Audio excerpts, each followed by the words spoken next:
काल रात्री IT park चिंचवडीचं पुन्हा एकदा वॉटर पार्कमध्ये रूपांतर झालेलं पाहायला मिळालं। पण गेल्या आठवड्याभरात नालेसफाई झाल्यानं रात्रीची परिस्थिती आवाक्याबाहेर गेली नव्हती। पावसानं विश्रांती घेताच पाणी ओसरलं आणि सकाळी मार्ग खुला झाला। रात्री मात्र या रस्त्यावर गुडघाभर पाणी साचलं होतं। गेल्या शनिवारी हेच पाणी कमरे इतकं होतं। त्यानंतर प्रशासनावर चहूबाजूंनी टीका झाली आणि आठवड्याभरात नालेसफाई करण्यात आली। त्यानंतर कालच्या पावसानं किमान परिस्थिती हाताबाहेर तरी गेली नव्हती।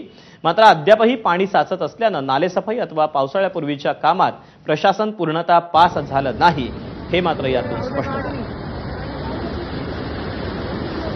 आज मी सकाळी माझ्या नेहमीच्या प्रथेप्रमाणे लवकर मीटिंग लावलेल्या होत्या। पुण्यामध्ये काल पण अचानक ठराविक काळात भरपूर पाऊस पडला।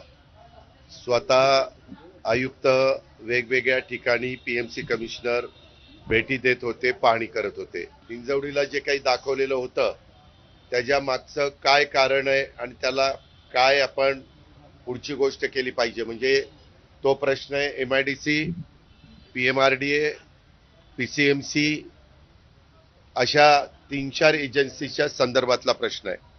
तर त्याच्याही बद्दल काय मार्ग काढायचा याच्याबद्दलची चर्चा आम्ही करून पुढे जायचं ठरवलेलं आहे।